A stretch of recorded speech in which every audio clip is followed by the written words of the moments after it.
In the 1800s, women were told to cinch their waists as tightly as possible, not for comfort, not for health, but for duty. What doctors once praised as supportive, we now know reshaped ribs, displaced organs, and crushed lungs.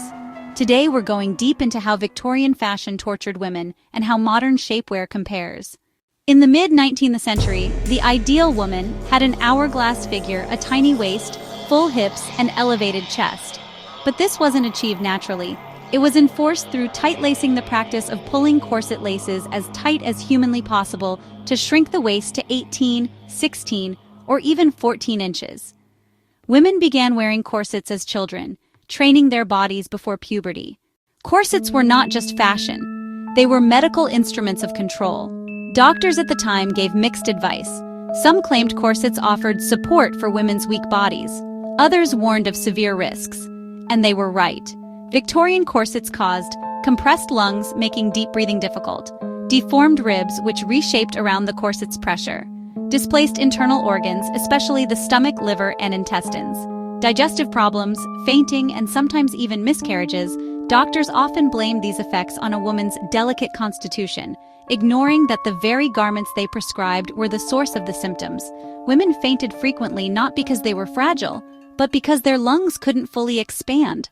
One Victorian term for corset-related illness was tight-lacing liver, a condition blamed for digestive distress and a pale complexion.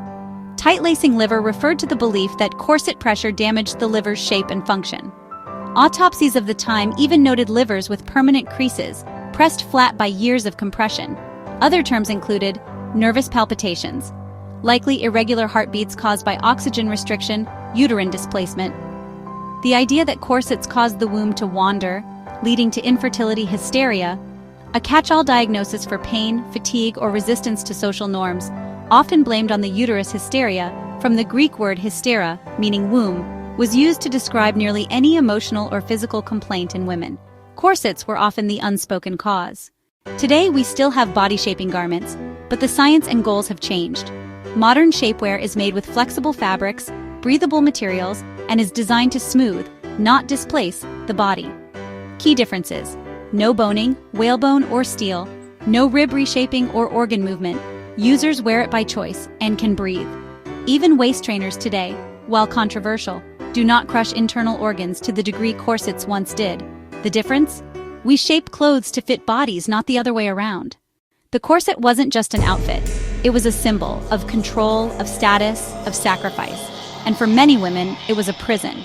Today, we're still undoing the damage of fashion trends that told women to be smaller, tighter, quieter. Let us know, would you survive a Victorian corset? Subscribe for the next video. Victorian skincare?